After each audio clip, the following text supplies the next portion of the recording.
Doug Fehan with CorvetteRacing.com. How you doing today, sir? Terrific, thank you. It's great to see the doctor in the house as always. Yeah, it's always good to be here. What can you say about a great season? Congratulations on a big year. You swept the ALMS championships in the ultra competitive GT class, which is not something that's easy to do. What do you attribute the success to this year? Well, you know, there's any number of things, but I think when we look at it on its face and as a whole, we won the manufacturers championship, the drivers championship, and the team championship. And this takes us back to our old GT1 days. This is almost a direct overlay when you look at time frame to what we accomplished in GT1. If you remember when we started, it was almost 2 years before we captured a victory, and it was our third year where we began to dominate. And that's due to just the simple science of racing. You build a brand new car, which this was. You have to go out and race it. You have to compile the data, the information. The drivers have to get acclimated to the car. You have to learn what happens when you make changes to the chassis, suspension, aero, engine development.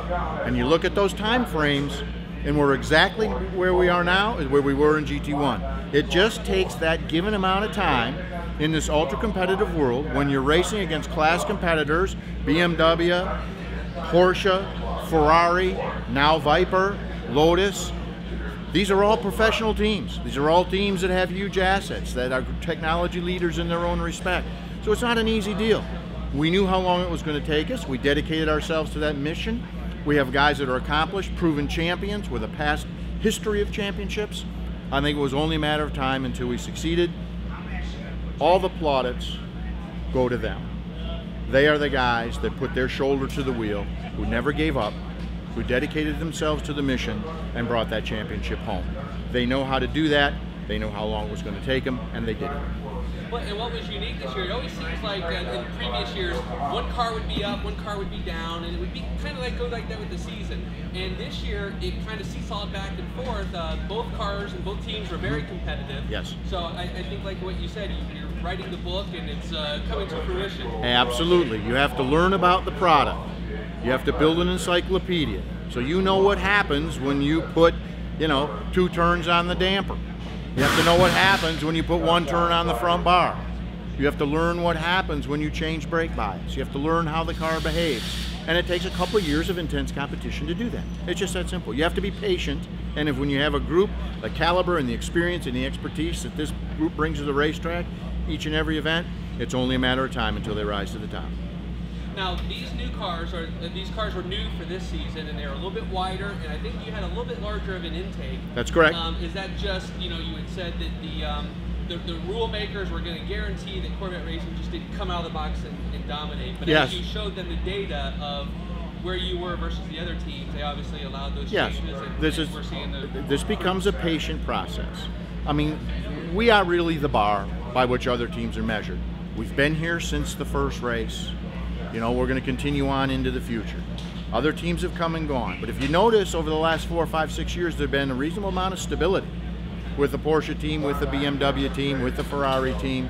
We've created a very, very, very intense competitive environment, and we've created a technology base for all the teams, along with the sanctioning body, that allows that balance of performance to become more effective because they themselves have more data. Just as we learned about our car, they're learning about all the cars. And that's why you can take the top 8 cars and have them be within 0.3 of a second of one another. It's absolutely amazing. It's an engineering impossibility to do that. We've done it.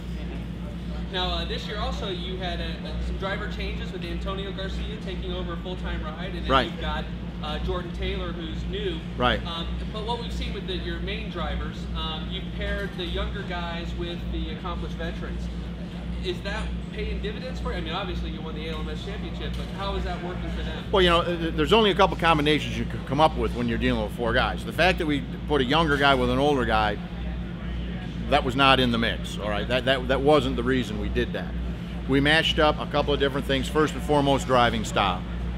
Get guys that like a car set up the same way. That's the key. If you can find 2 drivers that kind of match in their likes and dislikes and the way the vehicle dynamics occur in the event of a race, now you've got something you can work with, and that's what we did, and that's what caused that to happen. That's why the matchups are the way they are.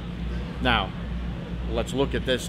Tommy, I think, has matured at an equal rate to the car. right? As we've gotten better with the car, Tommy's gotten better, and it culminated in his first championship. Oliver obviously has been with us for a decade.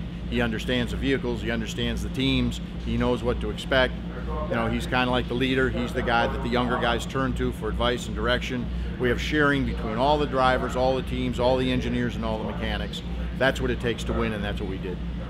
We learned that the C6R will return in 2013. Yes. And are there going to be any changes in the off-season that are any rule changes that you're going to take advantage of? Right now, as a group, that's ourselves, the other competitors, and the sanctioning body, we don't anticipate any significant rule changes will take place. So these cars will essentially be the same vehicles as you see here for this event.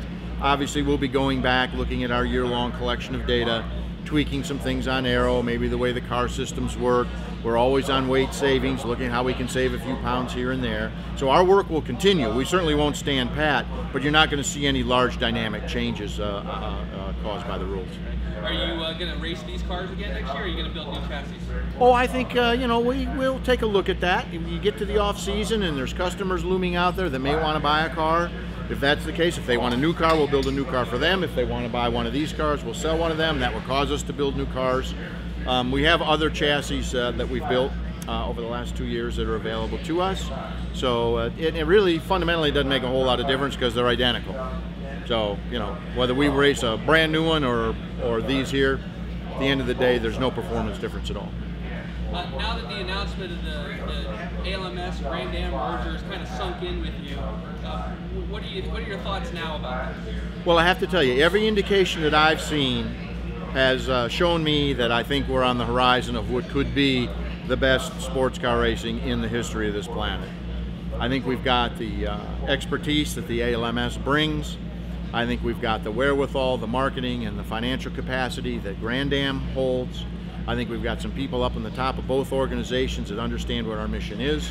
And when you couple that with what's going on in the motorsports world, I mean, you only have to look at the attendance situation that's going on in NASCAR and the issues that IndyCar is having. Though that is low-hanging fruit for us. You know, we have a completely different consumer today than we did a decade ago. When we look at the fan and the car buyer who used to simply be attracted to a vehicle by the way it looked, those days are gone. Our consumer today has the internet. He knows about intercooling, he knows about turbocharging, he knows about high fuel efficiency, direct injection, small displacement engines still delivering performance of yesteryear's big V8s. I mean, there's a lot of things out there that the consumer now looks at when he goes to buy a car. And I think on that same level, on that same plane, if you can attach that customer to what you're doing in performance road racing, I think you've got a great blend, a great mix, and a great formula for moving road racing forward in America. I look at the next 3-4 years to be years of fundamental growth, development, and when you can provide an exciting format, I think you can attract fans that have lost interest in other series. And speaking of the future, we also learned today that there might be a C7R in the works, possibly for 2014, and I guess that's dependent on how the rule makers set up the different classes. Well, right now we don't see anything that would prevent us from going forward with the plan that we have in place. Now, obviously, that could change this fall and winter, but, you know, here's the thing. For this to be successful on a global basis, the sanctioning bodies have to understand how we got here. And how we did that was spending a decade working together. That being the sanctioning body, the manufacturers, and the competitors. Sharing information, sharing ideas, airing concepts, meeting with compromise, putting together a package that worked well for everybody. If you've got one of those groups that decides they're going to go off and operate in a vacuum, that takes that leg out from under that stool, and that's not a good thing. If we maintain the working formula that has brought us this level of success, we're going to move to new heights of success. That's going to be paramount, and through my eyes, that's of key importance. And I think the sanctioning bodies know and understand that. I think they realize what they've created and how they've created it. And everyone plays a fundamental and important role in doing that. And one last question, and this is something that's near and dear to your heart, an update on the Motorsports Park at the Corvette Museum? Well, I think that news there is always positive. We've hired an architect who's currently drawing up the plans. If I'm not mistaken, I think Wendell may have put something out there. He'd like to break ground sometime next year. I think that's an aggressive schedule, but that's how racers operate. We pick an aggressive deadline, an aggressive goal, and we go and we meet it. So I'd like to encourage all the Corvette fans out there, Get out your wallets, take out a couple of extra bucks, send it to the museum, let's get this thing done. This will be the next greatest thing that the museum has ever completed. It completes the total package, it puts the final shine on the gemstone, and it sets us apart from every other car manufacturer in the world. Assembly plant, museum, race car track. It's a dream come true. We need to get there, and we're going to make it. Just as we won a championship this year, I have every confidence we're going to have our Motorsports Park. Very well said. Well, Doug, thank you so much, and congratulations again on a fantastic season. Thank you. Like I say, credit goes to the guys. Looking forward to it next year. They did a marvelous job. They are the best bunch I've ever worked with. Thank you. All right, thank you, sir. Bye.